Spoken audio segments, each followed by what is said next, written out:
을 통하여 우리 교회에게 주신 비전을 다시 한번 마음 가운데 새기며 우리 교회 공동체가 지향하고 걸어가야 될 길들을 붙잡을 수 있기 원하오며 예수 그리스도의 이름으로 기도드립니다. 아멘.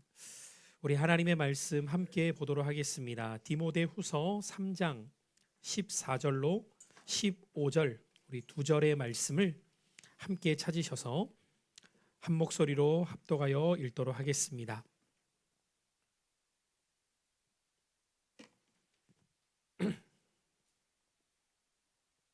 디모데후서 3장 14절부터 15절 우리 두 절의 말씀을 함께 한 목소리로 읽겠습니다. 시작.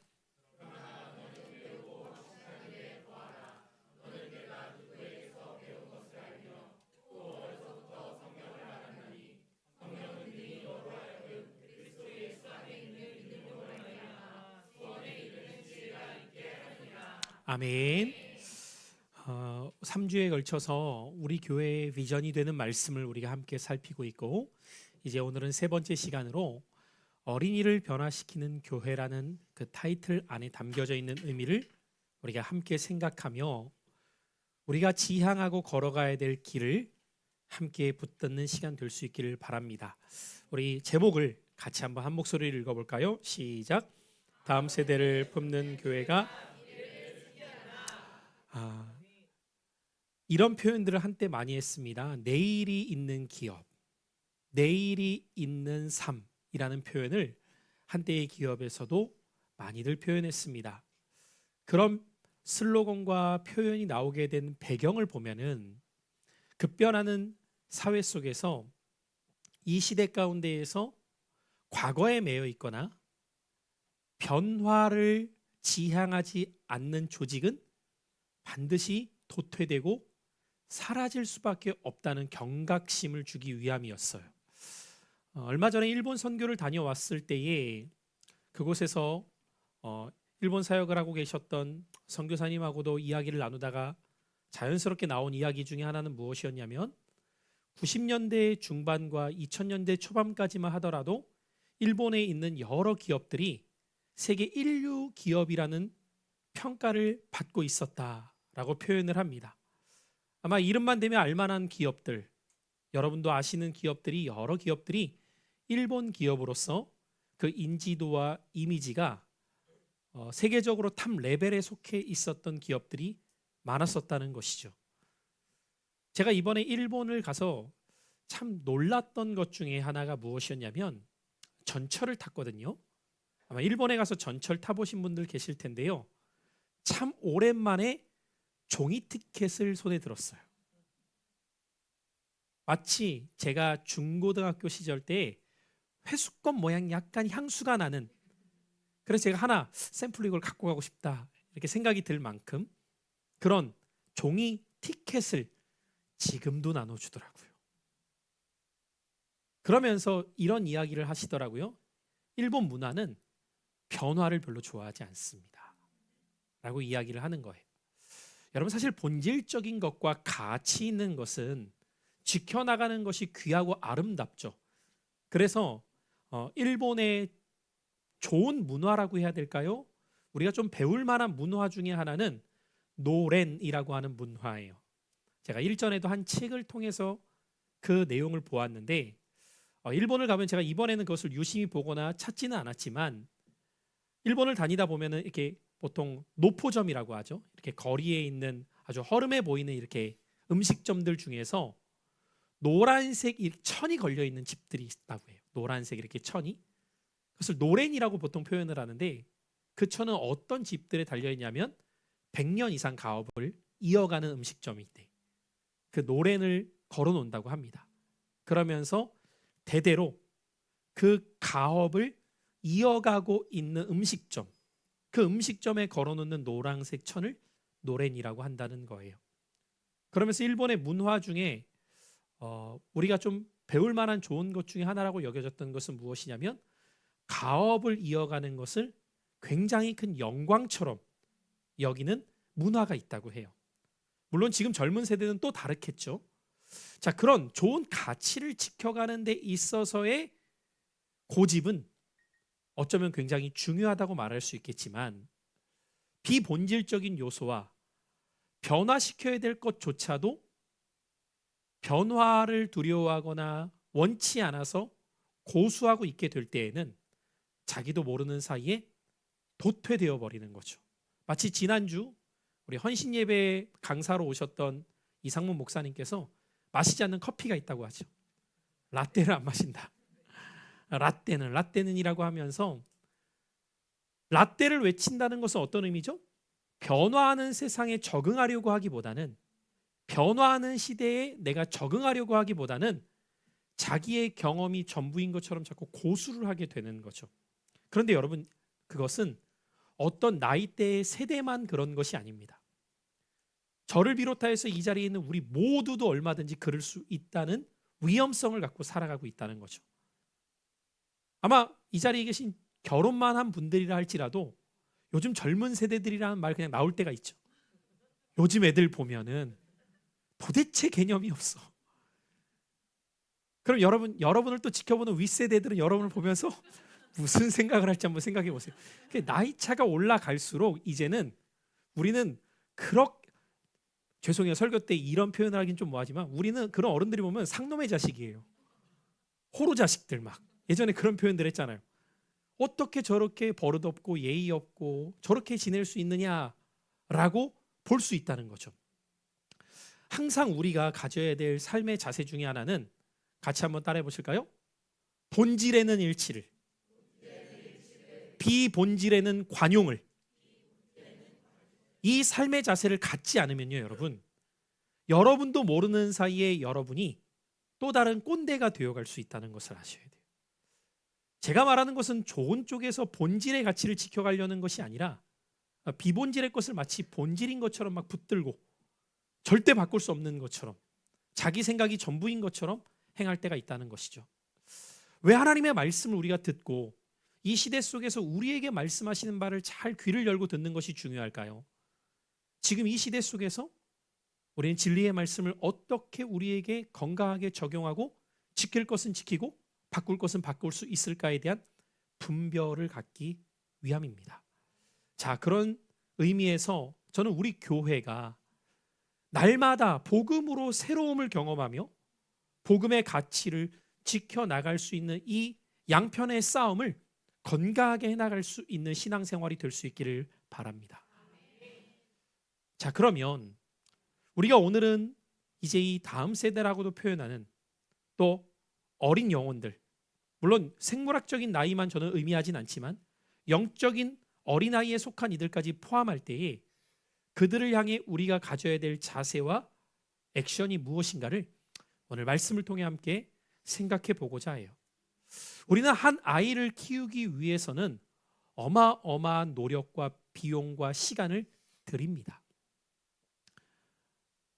한국 사회에서 여러분 자녀를 낳고 키우는 것이 참 어렵다고들 인식되어 있죠. 감사하게도 우리가 복음 안에 살아가면서 우리 교회 공동체 안에서 자녀를 낳고 자녀를 키우는 것에 대해서 굉장히 축복이라고 생각하는 건강한 문화가 있음에 감사하지만 여러분이 한 발자국만 세상으로 나가 보면은요, 아이 어떻게 키워? 라는 말을 어렵지 않게 듣게 되죠. 저 또한 그랬었어요. 이제는 아이들이 좀 커서 그런 얘기를 예전처럼 듣진 않지만 우리 아이들도 초등 저학년이나 미취학 아이들일 때 마트 한 번을 데려가도요, 주변에 있는 분들이 아이고 이쁘다라고 말한 다음에 꼭 덧붙이는 말이 있어요. 아빠 엄마 힘들겠다. 꼭 그 말은 왜 하는지 모르겠어요. 자기가 키울 것도 아니면서 아빠 엄마 힘들겠다라고 한 다음 그 다음 또 덧붙이는 말이 있어요. 뭘까요? 맞아요. 아빠 돈 많이 벌어야겠다. 이 말을 무슨 누가 억구로 만든 것 같아요. 아무도 가르쳐주지 않았는데 처음 보는 사람들이 다 그런 표현들 하는 거예요. 너무 이쁘네. 아이고 내 아빠 엄마 힘들겠다. 돈 많이 벌어야겠다 아빠. 엄마라고는 안 하더라고요. 엄마 돈 많이 벌어야겠다 안 하는데 아빠 돈 많이 벌어야겠다. 이걸 꼭 억구처럼 이렇게 문장처럼 이어가요. 야, 신기하대요 그거. 그러니까 여러분 지금 사람들의 의식 구조 속에서는 어떤 생각이 그냥 딱 자리매김하고 있냐면 아이 키우려면 돈 들어. 그러면 힘들어. 이게 그냥 공식처럼 되어 있는 거죠. 아마 여기 계신 분들 중에서도 그런 생각을 갖고 있는 분들이 계실지도 몰라요. 물론 여러분, 자녀를 키우는 데 있어서 돈이 필요 없다는 말이 아니에요. 필요할 때가 많습니다. 그런데 우리가 기억해야 될 것은요, 돈으로 자녀를 키우는 건 아니에요. 여러분 무슨 말인지 이해되시죠? 자녀를 키우는 데는 돈이 필요하지만 돈으로 자녀를 키우는 건 아니라고요. 이 순서가 뒤집어져 버리게 되니까 삶이 뒤집어져 버려요. 진짜 가치가 무엇인지를 놓쳐버려요. 우리가 정말 이 자녀를 어떻게 양육해야 될까에 대한 성경적 가치를 갖지 않게 되면요, 여러분은 자녀들이 한 살 한 살 더 먹어갈수록 압박감과 부담감과 세상의 소리로 위축되는 순간들이 많아질 겁니다. 이미 키워보신 분들도 그 경험을 하셨겠지만 대체적으로 지금 자녀들이 청소년기 들어서기 전에 부모들이 많다 보니 그것이 체감적으로 얼마나 크게 와닿을지는 모르시겠지만 조금만 커갈수록 아마 현실적으로 부딪히는 문제들이 다 그런 영역이실 겁니다. 여러분은 여러분의 자녀를 어떻게 키워나가고자 양육하고 계시고, 당장은 아니지만 나중에 여러분이 그런 자녀를 갖게 될 때에는 어떻게 내 자녀를 양육하고자 하는 기준점을 갖고 있는가를 오늘 말씀 앞에서 다시 생각해 보셨으면 좋겠어요. 세상은 아이들을 향하여 끊임없이 성공하라고 외치고 있지만 성경은 우리에게, 자녀에게 필요한 것은 믿음을 전수하라입니다. 이미 출발점이 달라요. 세상은 끊임없이 성공을 지향하게 만들죠. 그리고 성공이라고 하는 모델을 누가 그렇게 확신 있게 말할 수 없음에도 불구하고 좋은 대학 들어가는 것, 좋은 직장 취업하는 것, 월급 많이 받거나 사업 잘해서 부자 되는 것들이 마치 성공 공식인 것처럼 우리 사회는 흘러가고 있습니다. 이 자본주의의 메커니즘이 극대화되어 있는 대한민국의 사회, 모든 평가가 돈으로 되죠. 그리고 그것이 마치 행복하고 성공한 인생인 것처럼 비추지만 그 이면에 더 짙게 드리워진 그림자와 먹구름은 아무도 말하고 있지 않죠. 그러니까 복음을 모르면요, 여러분, 그것이 전부인 것처럼 올매어서 살아가기 시작합니다. 마치 그렇게 살지 않으면 큰일 날 것처럼. 이번에 신방 중에도 한 집사님이 그런 표현을 저한테 하더라고요. 마치 자녀들을 학원 보내고 교육시키고 뭐 하는 게 너무 당연한 메커니즘 속에서 그 방식을 똑같이 하고 있지 않으면 이상한 것처럼 여겨지는 이 문화와 분위기들. 어떻게 이러한 세상 속에서 우리는 내 자녀의 믿음을 지켜나가야 될 것인가? 이제는 영적 싸움이 너무도 우리에게 분명하게 보이는 현실을 살아가고 있음을 기억하셔야 돼요. 알아서 내 자녀의 믿음이 되겠지? 절대 그렇게 믿음이 세워지는 게 아닙니다. 제가 벌써 몇 해 전부터 그런 표현을 했지만 이제 5년 후 10년 후 정도가 되면 우리 교회 공동체 안에서도 눈에 보이기 시작할 겁니다. 무엇이 보이기 시작하냐면 자녀들의 믿음이 보이기 시작할 거예요. 그 자녀들이 무엇을 더 좋아하고 있는지가 보이기 시작할 거예요. 그 자녀들이 무엇을 추구하고 있는지가 보이기 시작할 거예요.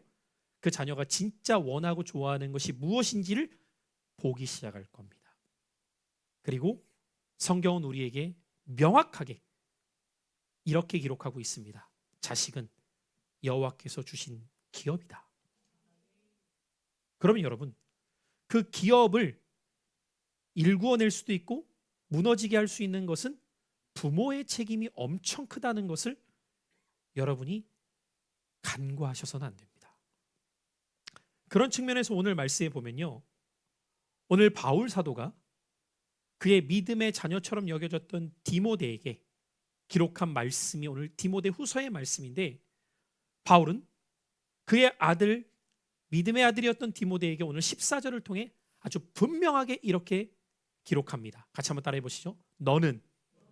자, 너는이면 여러분에게는 여러분의 자녀를 떠올려 보시고, 자녀가 없는 분들은 내 자녀를 한번 그려보시면서 고백해 보세요.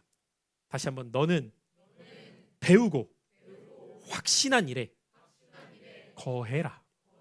자, 그러면 여러분, 한 사람의 인생이 어디에 거하는지는 무엇을 통해서라고 가르쳐주고 있냐면 배워서 확신할 때 그것을 거할 수 있게 된다고 말합니다. 배워서 확신할 때. 그러면 여러분, 우리는 확신을 줄 수는 없어요. 그렇죠? 확신은 그가 갖는 거기 때문이죠. 그런데 우리가 할 수 있는 최선의 것은 그가 무엇을 배우는 일에 힘쓰게 할 것인가입니다. 바울은 지금 디모데를 향하여서 그 이야기하는 거예요. 자, 그럼 여쭤볼게요. 디모데는 누구에게 배웠어요? 우리는 바울이라고 말할 수 있어요. 그런데 디모데서에서는 바울이라고 표현하지 않습니다. 너의 믿음이 어디에서부터 배워왔느냐? 내 외조모 로이스와 내 어머니 유니게 속에 있었던 믿음이 내게도 있구나. 목사라고 말하지 않는다고요. 교회라고 말하지 않는다고요. 내 외조모 외할머니죠? 내 어머니 엄마죠? 그 믿음이 내게도 있음을 아는도다 라고 바울은 축복하고 있다는 거예요. 사랑하는 성도 여러분, 신앙은 저절로 형성되지 않습니다. 제가 많은 성도님들, 새가족들을 만나 뵙고 또 신앙의 교제를 나누면서 느끼게 되는 것은 무엇이냐면요, 어떻게 무엇을 배우느냐에 따라서 신앙의 자세가 참 많이 달라지는구나 라는 것을 경험할 때가 참 많아요. 오늘날 이 한국교회 안에서 자녀 세대와 어린 세대가 자꾸만 약화되어지는 가장 큰 이유가 있다면 세상이 죄악이 넘쳐나서가 아니라 믿음의 연결고리가 약화되어졌기 때문입니다. 이 믿음의 연결고리가 너무 약하니까, 여러분 고리가 약하면 조금만 무거운 걸 매달면 어떻게 되죠? 끊어져 버리죠. 그러니까 여러분이 아셔야 될 것은요, 소위 품 안에 있는 자식이라고 하죠. 우리가 어린 시절에 얘네들이 이렇게 교회 나와서 예배드리고 뭐 같이 어울려서 놀고 있고, 이 모습이 믿음이라고 여기시면 안 된다고요. 믿음이 없다고 말할 수는 없지만 이때의 믿음은 어떤 믿음이냐면 굉장히 약한 믿음이란 말이에요. 그런데 여러분, 이제 이 아이들이 청소년기를 만나고 청년기를 만나잖아요.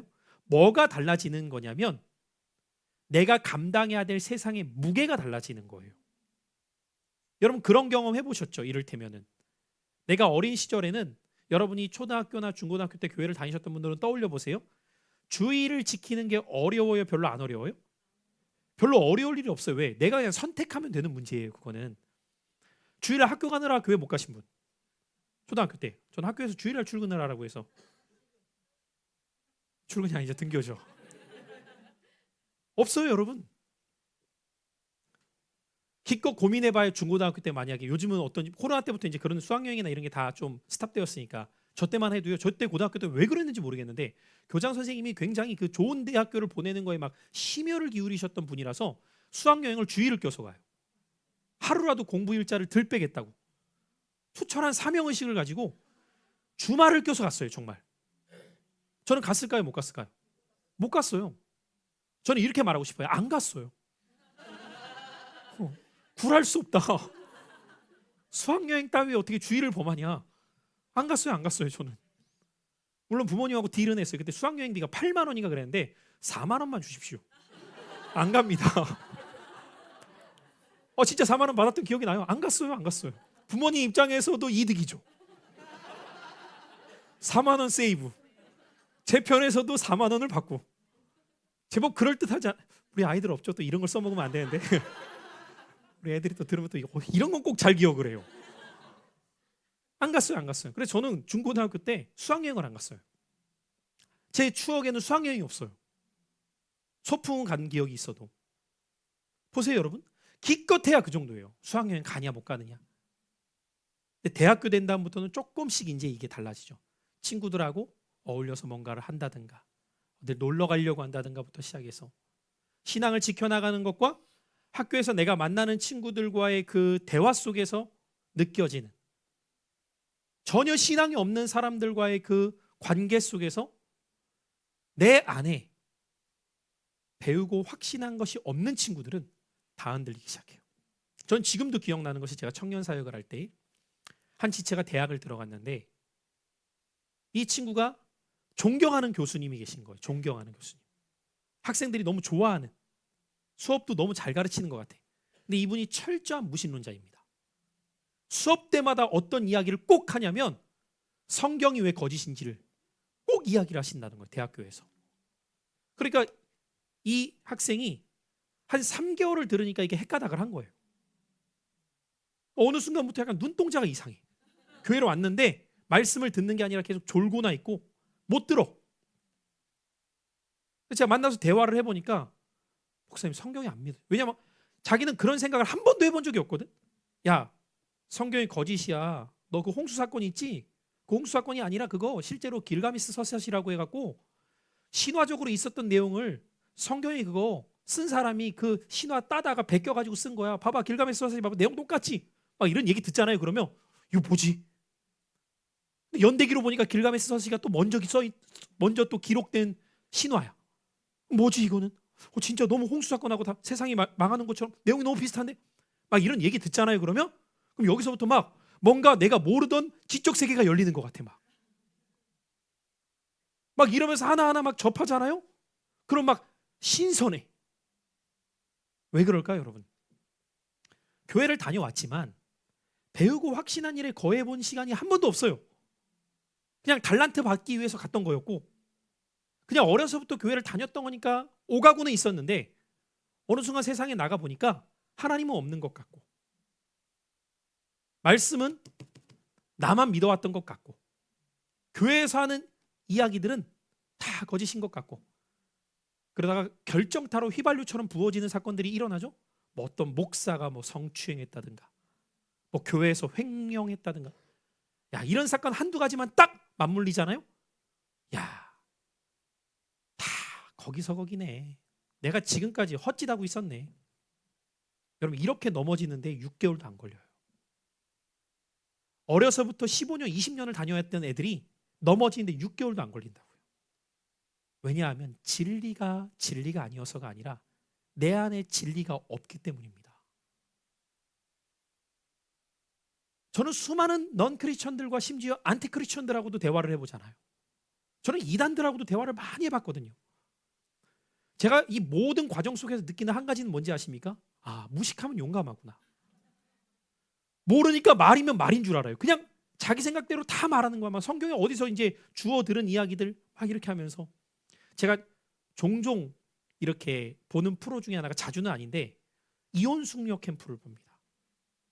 요즘 가정들의 실태를 좀 보기 위해서 가끔씩 보거든요.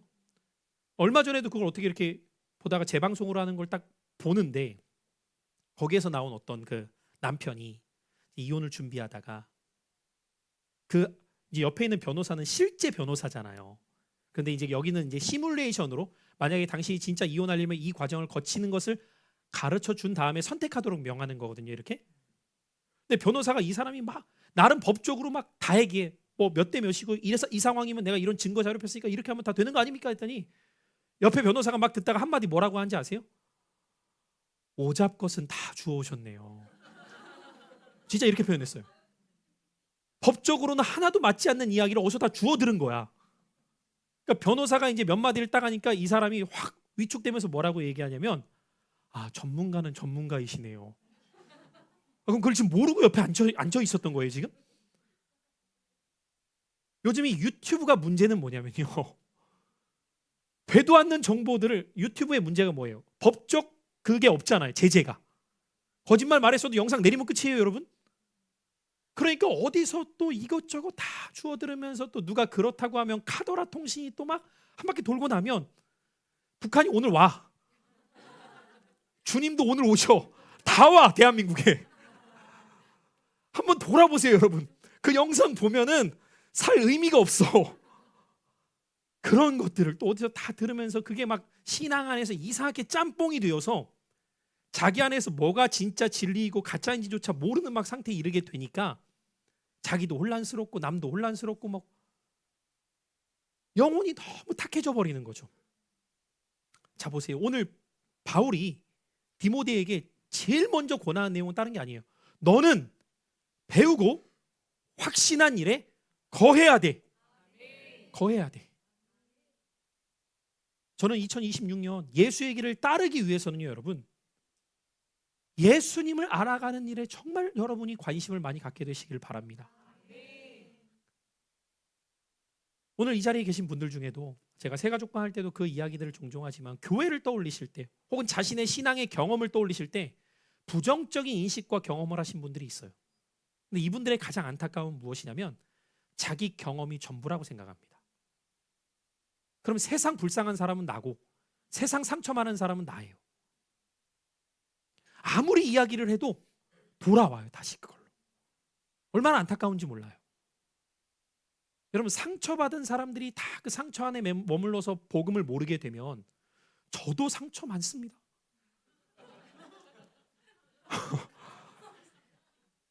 갑자기 뜬금없이 저를 이야기해서 이상한 것 같지만 여러분, 상처로 이야기하면 여러분 교회 다니면서 여러분은 무슨 뭐 여러 상처, 저도 성도들한테 받은 상처를 한번 이야기해 볼까요? 이야기를 안 할 뿐이에요. 안 할 뿐이에요. 가끔씩 뭐 여러분들 가운데에는 뭐 교회에서 신앙생활하다가 떠난 분들이 있으면은 어떤 이유 때문에 떠나는지 여러분 다 모르시잖아요. 근데 저는 적어도 알 거 아닙니까? 그럼 그 과정 속에서 그래 잘 가요 이러겠어요 제가? 잘 가요 빠이빠이 세이 굿바이. 저도 이렇게 쿨했으면 좋겠어요. 정말 그런 짝사랑이 없습니다 여러분. 그런 짝사랑이 없어요.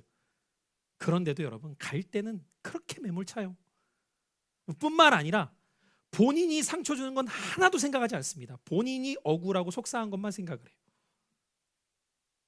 그럼 여러분 그걸 만약에 하나하나 떠올리잖아요. 목회를 어떻게 합니까? 근데 왜 제가 거기에 매이지 않는지 아세요? 복음은 그 너머에 있는 은혜가 있어요.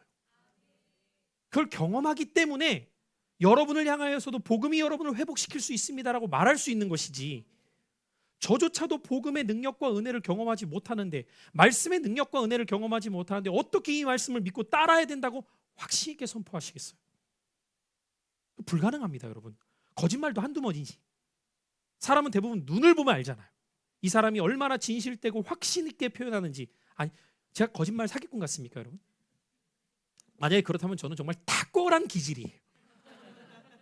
탁월한 기질. 오늘 한 번 와서 말씀 들으신 분들도 많은 은혜를 받고 말씀이 너무 좋았다고 표현을 하시는데, 그러면 야 30분 만에 10명을 홀린 거예요 제가. 30분 만에. 이 탁월한 능력 한번 생각해 보시라고요 여러분.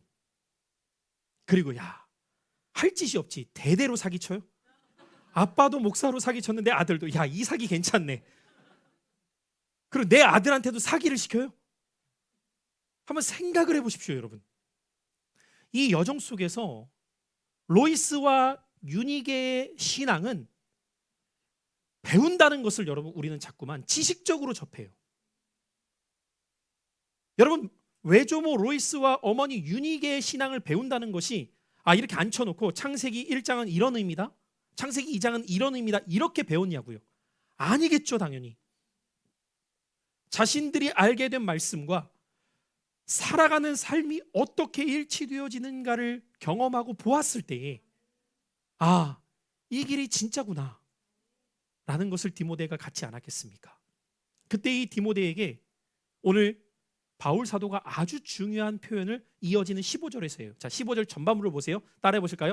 어려서부터. 그러니까 뭐든지 이 골든타임이라고 하는 것이 굉장히 중요한데요, 디모데가 이런 좋은 신앙의 사람이 되어질 수 있었던 비결을 어려서부터라는 아주 짧은 이 문구에서 뭘 알았다고 말합니까? 어려서부터 다른 게 아니었어요. 성경을 알았나니. 디모데는 어려서부터 성경을 알았다는 거예요. 여러분, 이 어려서가 왜 중요하냐면 어려서는 따라해 보시죠. 인생의 뿌리를 형성합니다. 네, 여러분 그걸 꼭 아셔야 돼요. 어릴 적의 중요성은 인생의 뿌리를 형성합니다. 그 뿌리는 어떤 것을 빚어내냐면 삶의 가치, 방향, 결정의 기준을 만들어내요. 우리는 다 그런 표현을 하지 않지만, 제가 제자 훈련할 때 자주 표현하지만 세계관을 갖고 살아가게 돼요. 우리가 세계관이라는 용어를 쓰든 안 쓰든 그건 중요한 게 아니에요. 다 저마다 자신의 생각이 있단 말이에요. 근데 그게 어떻게 형성되어지느냐? 어린 시절부터 축적되어지는 시간 속에서의 뿌리가 형성된다고요. 그럼 여러분 보세요. 내 부모님이 교회는 다니고 있어요. 안 다니는 것보다 너무 귀하신 거예요. 근데 교회는 다니고 있는데 교회만 갔다 오면 맨날 싸워. 그러면 이 아이에게는 무엇이 형성되냐면요. 아, 우리 집은 싸우는 집이야가 형성이 되는 거예요. 실제로 제가 청년들 가운데 상담을 해보면요. 결혼을 원치 않는 많은 청년들의 그 뿌리를 찾아가 보잖아요. 가정의 아픔이 있습니다. 이것을 가족 조감 모음이라고 하는 상담적 요소를 표현하는데요.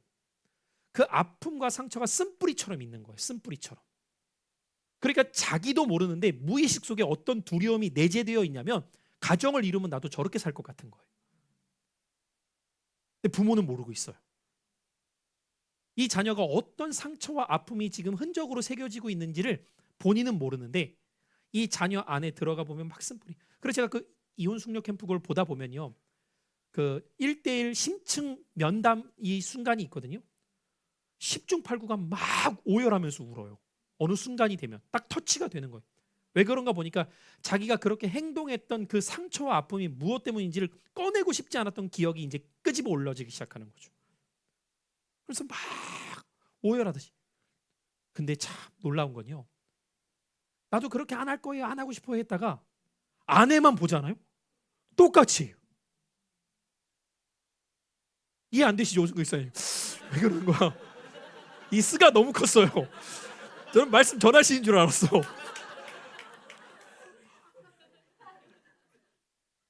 이게 그대로 돌아가는 거예요. 아내도 그래요. 이 쓴뿌리가 그 사람이 보면 자꾸 나오는 거예요. 왜 그럴까요? 투영되는 거죠. 자기도 모르는 사이에 그게 오버랩처럼 투영이 되는. 우리가 소위 데자뷰라고 하잖아요. 그게 무의식의 위험함이거든요. 자기도 모르는 상태로. 근데 반대로 생각해 보세요. 반대로. 이건 부정이에요. 어떤 한 사람의 인생에 자기는 몰랐는데 그 무의식의 저변에 말씀이 계속 깔렸어. 하나님의 진리가 계속해서 자리 잡았어. 그럼 어떤 일이 일어나는지 아십니까? 위기의 순간에 무너질 상황에 놓이게 될 때 말씀의 반응이 나오기 시작해요. 저희 형님 흉을 하나만 보겠습니다. 다들 좋은 것으로 알고 계시니까 흉을 하나만 보겠습니다. 저희 형님이 그 거친 생각과 불안한 눈빛과의 시간을 청소년기에 보냅니다. 유학을 갔는데 돈도 없고 백도 없는 거예요. 그러면 자기는 몰랐는데 나중에 보니까 그게 왕따더래요. 자기만 빼놓고 친구들이 다니기 시작합니다. 왜냐하면 얘네들은 다 이제 부자 부모님 밑에서 한 주에 용돈이 30만 원, 50만 원이에요. 한 주에. 그 당시 얼마나 큰 돈이에요. 그러니까 저희 아버님은 너무 순수하셔서 정말 학비만 보내셨어요. 정말 딱 학비만. 그럼 어떻게 먹고 살아요? 근데 그것도 간신히 보내시니까 상황이 안 되니까. 그러니까 우리가 상상 예전에 우리 그런 표현 많이 했거든요. 어른들이 막 배고프면 학교 운동장 뛰어갖고 수도꼭지 틀어서 물 먹고 막 이런 표현 했잖아요. 이해가 안 되잖아요. 저희 무슨 그런 시대가 있나. 정말 그랬나. 저희 형님이 진짜 그렇게 지냈다는 거예요. 너무 배가 고픈데 먹을 게 없으니까 그냥 물로 배를 채우는 거예요. 물로. 그래서 여러분 저희 형님과 제 사진을 중학교 때까지 사진을 보면요. 정말 달라요. 정말. 왜냐하면 저희 형님은 덩치가 굉장히 큽니다. 그러니까 여러분 이렇게 생각하시면 돼요. 하성이 하율이에요. 딱 그렇게. 연년생인데 하성이 하율. 하성이하고 하율이도 동갑이거든요. 나이는. 근데 누가 봐도 동갑처럼 안 보이잖아요. 누가 봐도. 딱 그 느낌이에요. 근데 가서 이제 고생을 많이 하면서 살이 쪽 빠지고 살이 거의 한 20kg 빠졌거든요. 살이 쪽 빠지고 막 이가 틀어지고 고생을 해가지고 이런 일들이 있었어요. 그러다가 이제 나중에 보니까 내가 여기서 살아남으려면 어떻게 해야 되냐? 힘이 있어야겠구나. 근데 저희 형님이 약간 통뼈입니다. 힘이 좋아요. 그래서 정의의 사도로 바뀝니다. 정의의 사도로 바뀌어서 이제 주먹을 휘두르고 다니기 시작하는 거예요. 실제로. 그래서 그 코리안 타운을 이제 접수를 합니다. 80년생으로서 전체를 접수를 해요. 실제예요. 코리안 타운을 접수를 해요. 그러니까 이름만 되면 다 알 만큼. 제가 그걸 어떻게 알았냐면 21살 때 군대 가기 직전에 호주를 갔거든요. 그럼 스테이션이 이렇게 한인들이 있는 스테이션이 몇 역이 있어요. 어떤 역을 서도 저희 형을 보면 다 인사를 하는 거예요. 너무 신기했어요. 한인들이 저희 형을 보면 청년들이든 청소년들은 다 인사하는 거예요. 안녕하세요 이렇게. 이게 너무 웃겼어요 처음에는. 나중에 얘기를 해주더라고요. 나중에 실은 이렇게 이런 일이 있었어. 뭐 이렇게. 이제 그러다가 한번 일이 벌어져요. 한번 일이 어떤 일이 벌어지냐면 실제로 건드리지 말아야 될 깽의 조카를 건드린 겁니다. 깽의 조카를. 왜냐하면 얘가 이쪽 무리를 건드렸다는 걸 알게 되어서 가서 이제 예뻐해 준 거예요. 문제는 진짜 여러분은 모르시겠지만 호주는 총기가 허용이 되는 부분이 있어요. 레바논 쪽 그 삼촌들이 실제로 총을 가지고 온 겁니다. 여러분 이쯤 되면요 객기를 부릴 수가 없어요. 그죠? 저희 형님 말로는 진짜 무릎을 꿇었대요. 살려달라고. 왜냐면 삼촌 그때 뭐 20대 후반 막 30대 일은 막 총기를 갖고 온 사람들이 있으니까 자기가 여기서 진짜 하나님 한 번만 살려달라고. 여러분 이때 기도는 진짜 절실한 기도가 됩니다. 제가 다시는 이런 일 하지 않는다고. 근데 정말 놀랍게도 그때에 구세주가 나타났다고 해요. 뭐 그 이야기를 하면 너무 길어지니 여차저차해서 도움을 받아서 나온 거예요. 그 상황에서. 그 다음부터 청산을 해요. 모든 삶을 22살에 주를 위해 온전히 살아가기로. 여러분 지금 여러분은 그냥 듣지만 친척 하나 없는 그 땅에서 버티기가 쉬웠겠어요? 지금도 얘기를 해요. 이번에도 선교 때도 얘기하더라고요. 주변을 눈 씻고 찾아봐도 진짜 아는 사람이 아무도 없는데 호주 온 사람은 자기 하나더래요. 이종의 사촌의 팔촌까지 찾으면 다 있대요. 있긴 다 있대. 이렇게 아무도 없는 사람은 자기 혼자래. 그리고 10년 동안 한 번도 부모가 가보질 않았거든요. 어떻게 버티겠냐고요. 그러니까 거기서 그냥 잘 살고 있겠지 싶은 거지. 그런데 이 얘기를 하더라고요. 형이. 야보가 진짜 위기의 상황에 놓이니까 찾을 건 주님밖에 없더라. 여러분 이 뿌리가 어디에서 온 거예요? 어려서부터 성경을 알았나니. 여러분 안에 있는 잠재의식 속에서 있는 그 두 가지 결은요 부정도 있지만 여러분의 인생을 지탱해 줄 수 있는 하나님의 말씀이 될 수도 있어요. 여러분의 자녀도 마찬가지예요. 얘가 뭘 알겠어 뭘 듣겠어 싶을 생각을 가지실지 모르겠지만 그 아이의 마음속에 심겨져가는 하나님의 말씀이 있는데요. 그런데 여기 놀라운 사실이 있어요. 제가 드리고 싶은 말씀이 바로 여기인데 아이들한테 물어보십시오. 목사님이 무슨 설교했는지 사모님이 어떤 말씀 전하셨는지 그때는 아는 것 같아요. 1년만 지나보십시오. 남는 거 없습니다. 저는 이것을 뭐라고 비유하냐면 콩나물로 비유합니다. 의미 없진 않아요. 여러분 콩나물에 물을 쑥 부으면 어때요? 물은 싹 빠져나가죠. 그러면 괜히 물 부었네? 가 아니죠. 콩나물은 그래도 어때요? 자라요.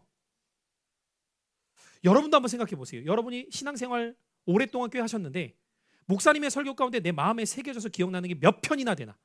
한 편 이상 있으면 저는 감사한 거예요. 지난주 거 말고 몇 년 전 거 말하는 거예요. 지난주는 기억 못하면 제가 속상하지만 1년 전만 돼도 여러분 쉽지 않아요. 그렇죠?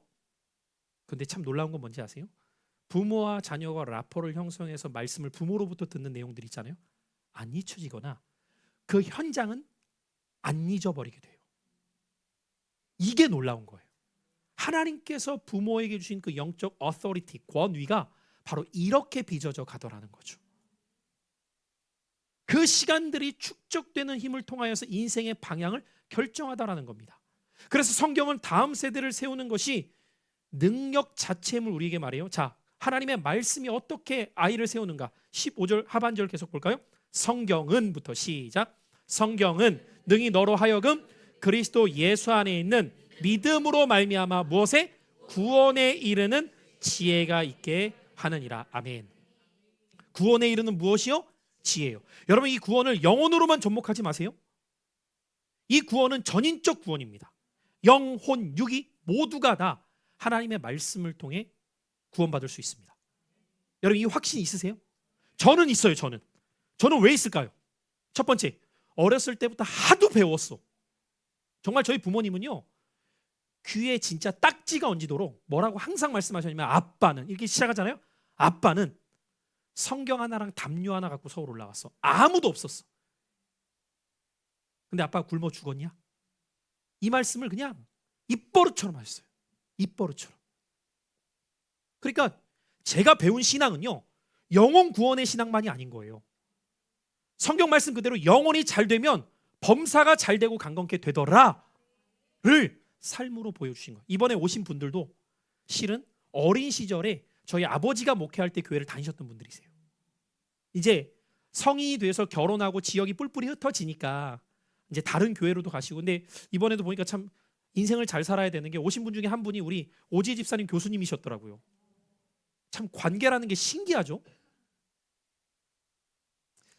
이분이 뭐라고 얘기하냐면, 목사님, 저 형님이 한국 이름이 성광이거든요. 제가 성광이 초등학교 때 영어 가르쳤어요. 근데 제가 이렇게 말했죠. 저는 왜 안 가르치셨어요? 제가 어린 시절 저희를 아는 분들을 만나보면 다 형과는 에피소드를 얘기를 해. 왜 저는 없냐고.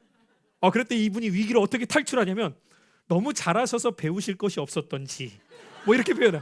제가 이렇게 바로 반문을 했죠. 그건 아닙니다. 그럼 여러분 생각을 해보세요. 그 어린 시절에 저희 형님과 제 모습을 다 기억할 거 아니에요? 이분들이 함께 이렇게 저희 교회에서 몇 년씩 신앙생활하다가 참 감사한 것은 지금도 그 믿음을 지켜가시는 자녀 세대가 있는 거예요. 어쨌든 권사님을 통하여서 그 자녀 세대 가운데에서 오신 장로님 내외는 지금 미국에서 아주 신실하게 신앙생활을 하면서 생활하고 계시고, 그래서 급하게 들어오셨다가 내일 모레 또 출국을 하셔야 되고, 또 아까 말씀드렸던 그 교수님 내외는 태안에서 지금 큰 복지관을 운영하세요. 저보고 꼭 오시라고 식사 대접 잘하고 싶다고 이제 말씀을 하시는데, 혹시 태안 누가 아는 분 계시면 같이 내려가면 맛있는 밥을 제가 사드리겠습니다. 네. 태안에 계시고, 또 한 가정은 이 근처에서 또 신앙생활을 잘하고 계세요. 보세요 여러분, 그 어린 시절에 어머님을 통해서 봐오고 배웠던, 그러면서 이분들도 저한테 그 말씀하시는 거예요. 목사님, 저희가 목사님을 존경하는 이유는 살아생전 저희 권사님이, 어머니가 늘 목사님에 대한 칭찬을 저희들한테 하셨습니다 라고 말씀하시는 거예요. 늘. 여러분 얼마나 귀해요. 세상 연배로 따지면 제가 한참 아들뻘이에요 여러분. 그렇지 않겠어요 여러분? 권사님에게 따지면 손주뻘이 될 수도 있고, 이분들도 지금 자녀들이 벌써 30대 중반이니까. 그런데도 그렇게 예의를 갖추어서 표현해 주시는 걸 볼 때 왜 그것이 가능할까요? 부모로부터 배운 신앙의 자세가 있는 거예요. 자세가. 이렇게 섬겨 나가야 된다는 것을 배워오신 거예요. 이분들도. 여러분이 신앙생활을 하면서 이 어려서부터의 신앙이 어떻게 빚어져 가는가는 그의 일생을 결정할 수 있는 정말 중요한 삶의 결이구나. 그래서 우리는 사실은 어린이들을 미래세대라고 표현하지만, 성경은 어린이들을 오늘의 세대라고 표현해요. 오늘의 세대. 그래서 저는 다음 세대라는 말의 의미가 무엇인지는 알지만, 그 표현보다는 저는 지금 세대라고 하는 표현을 더 좋아해요. 왜냐하면 우리만이 아니라 어린이들도 지금 커가고 있는 거잖아요. 이 타임을 놓치면 여러분 언젠가 되겠지가 아니란 말이죠. 우리의 신앙도 마찬가지 아닙니까? 주님 앞에서 우리가 다 어린아이와 같잖아요.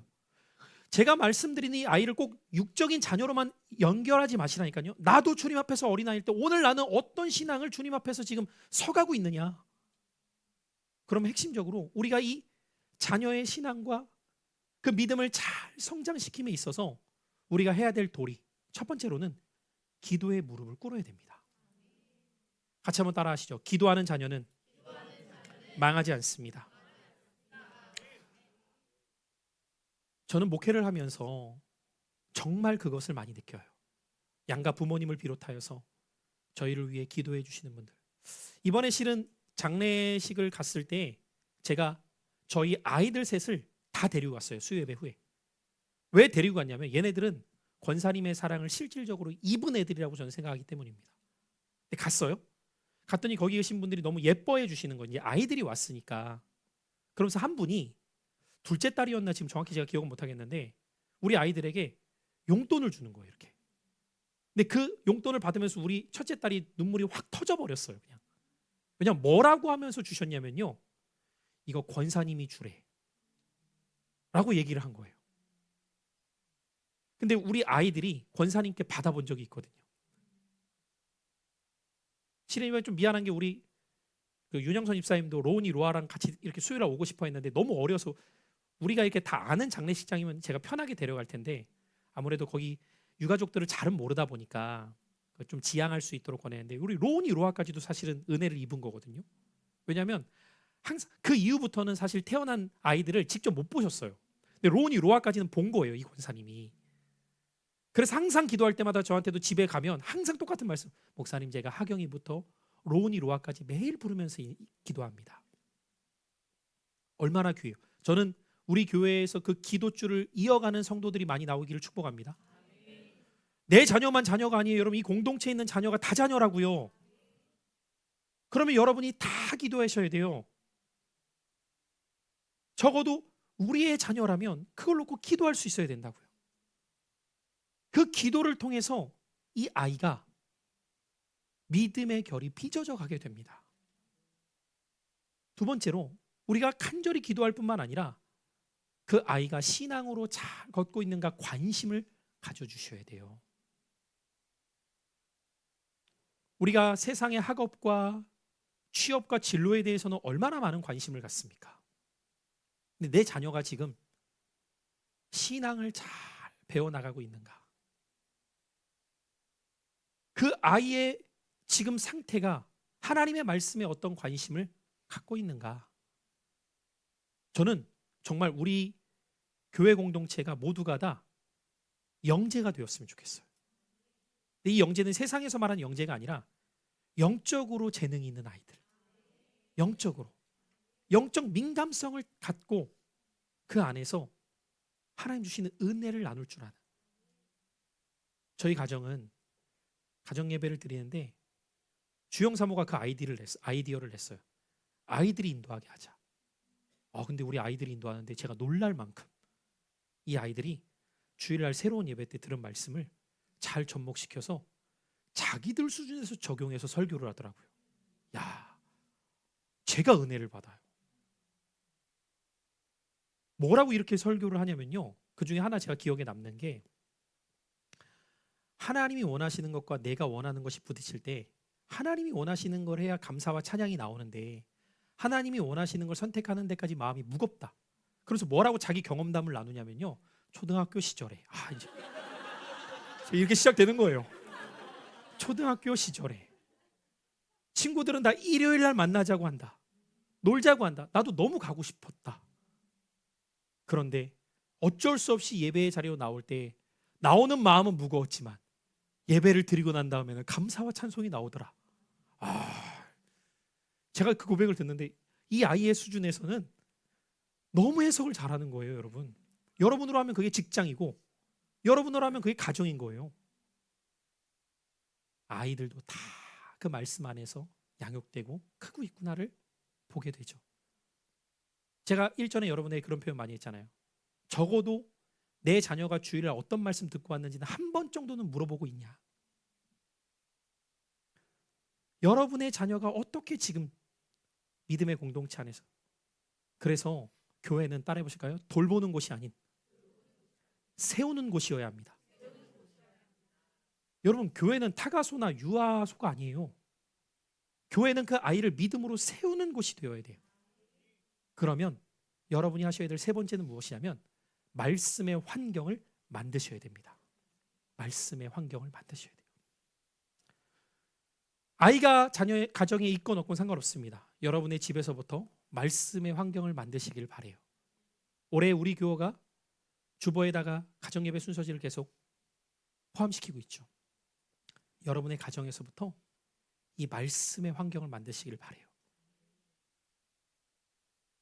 그럴 때 여러분의 자녀도 여기에 반응하기 시작할 겁니다.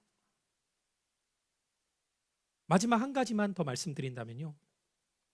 제가 얼마 전에 어느 목사님이 페북에다가 글을 올리신 걸 보면서 참 도전이 되는 부분이 있었는데요. 이분이 이렇게 딱 타이틀 글을 써놓으신 거예요. 빚내서 아이들 먹인다. 이게 타이틀이에요. 빚내서 아이들 먹인다. 그러니까 보통 한국 교회가 그동안 해왔던 것이 빚내서 건물 짓고 빚내서 프로그램하고 이런 것들은 많이 했는데 진짜 그 사람을 위하여서 빚내서 투자하려고 하는 것이 약하지 않았는가 라는 어떤 내용의 글을 쭉 쓰셨더라고요. 우리가 육신의 자녀 하나만 보더라도요. 저는 그건 이제 과장된 수치라고 보지만 태어나서 대학 보내는 데까지 10억이 든대요. 뭐 더 드는 사람도 많겠지만 뭐 일반 서민이 어떻게 그렇게 투자할 수 있겠어요? 그건 쉽지 않지만. 그런데 그 수치가 우리에게 보여주는 것은 어떤 의미일까요? 그만큼 한 사람을 키우는 데 있어서는 많은 헌신이 필요하다는 상징적인 표현이겠죠. 교회 공동체도 저는 마찬가지라고 봐요. 우리 교회 공동체에서 저는 무엇보다도 하나님의 말씀을 다음 세대들이 잘 배워나가는 데 있어서는 우리가 물심양면 투자할 수 있는 교회가 될 수 있기를 바라요. 지난주 월요일이었나요? 일산에 있는 한 교회 목사님과 만났어요. 그리고 무엇을 확정하였냐면 올 여름 선교학교를 연합으로 하기로 확정을 했어요. 먼저 그 목사님이 요청을 주셨어요. 왜냐하면 제가 우리 꿈마을 아이들이 말씀으로 어떻게 양육되는지에 대한 이야기를 좀 교제하는데 나누다가 이 목사님이 그 교회에 부임되신 지 지금 2년 차예요. 별로 안 됐잖아요. 제가 박사과정하면서 만난 분인데 2년 차인데 교회를 와봤더니 주일학교에 대한 말씀 양육이 없는 거예요. 근데 주일학교가 인원이 없는 것도 아니고 2, 30명이 돼요. 적지 않잖아요. 근데 주일학교 담당 사역자가 없었던 거예요. 그러니까 보통 어떻게 하냐면 아이들을 돌보아줘요. 그리고 여름이거나 겨울이 되면 여름에는 아이들을 데리고 수영장 한번 갔다 오는 게 성경학교야. 겨울에는 눈썰매장 한번 갔다 오는 게 겨울 성경학교인 거예요. 근데 이 목사님이 봐도 성경학교면 뭘 배워야죠? 성경을 배워야 되는데 성경을 배우는 게 너무 없는 거예요. 이 체계를 만들어가는 데 있어서 한 번에 바로 이렇게 성경학교를 직접적으로 준비해서 하는 데까지는 너무 많은 어려움이 있다 보니까 이번에 함께해서 배우고 싶다. 그래서 제가 적극 이주영 사모님을 추천했거든요. 그래서 같이 만났어요. 그쪽 목사님 사모님, 저희 목사님 사모님. 그날 저는 어떤 분위기였냐면 안 데려갔으면 가야 될 판이에요. 저는 제가 별로 필요 없는 상황 있잖아요. 아주 그냥 열의로 저분한테 다 질문하면서 이때는 어떻게 하시고 또 저 때는 어떻게 하시고 그렇군요. 너무 많이 배우고 있군요. 저는 이제 옆에서 추임새만 넣죠. 옳소. 그래서 이번에 우리 유치 유아부도 한 주, 초등부도 한 주 이렇게 해서 토요일마다 함께 2주에 걸쳐서 이곳에서 연합으로 진행을 할 거예요. 여러분이 여러분의 자녀를 꿈마을에 맡겨서 믿음으로 말씀으로 잘 양육받고 있는 것을 정말 감사해 하셔야 돼요. 그리고 진짜 감사해 하신다면 거기서 끝나지 마시고 그 신앙이 가정으로 이어질 수 있도록 최선을 다하십시오. 그러면 그 기간이 길지 않아요. 5년, 10년만 여러분이 애정을 쏟고 관심을 기울여서 말씀의 가치관을 심어 놓으면 그 자녀는 평생을 하나님 안에서 하나님께 영광 돌리는 삶을 살게 될 줄 믿습니다. 결론입니다. 사랑하는 성도 여러분, 여러분의 세대 속에서 그 신앙이 누구에게 어떻게 전수되어지고 있는가를 잘 생각해 보십시오. 그리고 오늘 여러분이 이 자리에 있을 수 있는 것은 누군가로부터 전수되어진 신앙이 있기 때문이에요. 그 연결고리가 끊어지지 않도록 오늘 우리가 말씀으로 살아낼 수 있는 지금 세대가 되기를 축복합니다. 기도하겠습니다. 사랑하는 주님, 다음 세대를 세울 때에 우리가 기도